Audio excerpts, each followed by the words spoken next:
নির্বাসিত জীবন পতিত প্রধানমন্ত্রী হাসিনার জন্য নতুন কিছু নয়। ১৯৮১ সালে স্বদেশ প্রত্যাবর্তনের আগের ৬ বছর রাজনৈতিক আশ্রয়ে ভারতে ছিলেন হাসিনা। ২০২৪ সালের ৫ই আগস্ট ছাত্র জনতার অভ্যুত্থানের মুখে দেশ ছেড়ে আবার সেই ভারতের মাটিতেই আশ্রয় নেন তিনি। দীর্ঘ ৪৩ বছর পর আবারও ভারতে ঈদ কাটাচ্ছেন হাসিনা। হাসিনা পতিত এক স্বৈরাচারের নাম। দীর্ঘ ১৫ বছর নিজের দাপট দেখিয়ে বেড়ালেও এইবার ভাগ্যের নির্মম পরিহাসে তাকে আশ্রয় নিতে হয়েছে ভারতে। গত ৫ই আগস্ট ছাত্র জনতার অভ্যুত্থানে শেখ হাসিনার শাসনের অবসান ঘটে। সাধারণ ফ্যানের দিন শেষ, আকিস ফ্যানে বাংলাদেশ।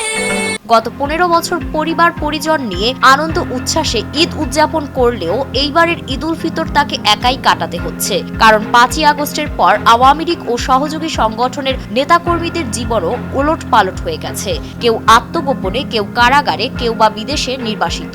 নেত্রীর সঙ্গে ভার্চুয়াল যোগাযোগ থাকলেও সরাসরি সাক্ষাতের সুযোগ নেই। হাসিনাকেও থাকতে হচ্ছে লোকচক্ষুর অন্তরালে। তাই ভারতে আবার ঈদ কেমন কাটবে এই নিয়ে সাধারণ মানুষের মধ্যে কৌতূহলের শেষ নেই।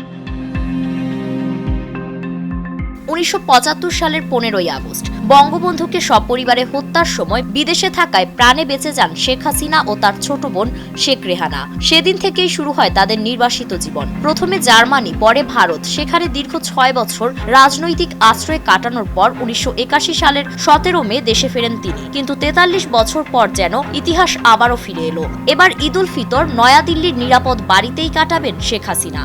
ভাগ্যের লিখন মুছবার নয়, নির্বাসনের জীবন যেন তার রাজনৈতিক নিয়তিরই এক অনিবার্য অংশ হয়ে দাঁড়িয়েছে। হাসিনা ঠিক কোথায় আছে তা জানা যায়নি। ভারত সরকার তার বিষয়ে এখনো পর্যন্ত আনুষ্ঠানিক কিছু জানায়নি।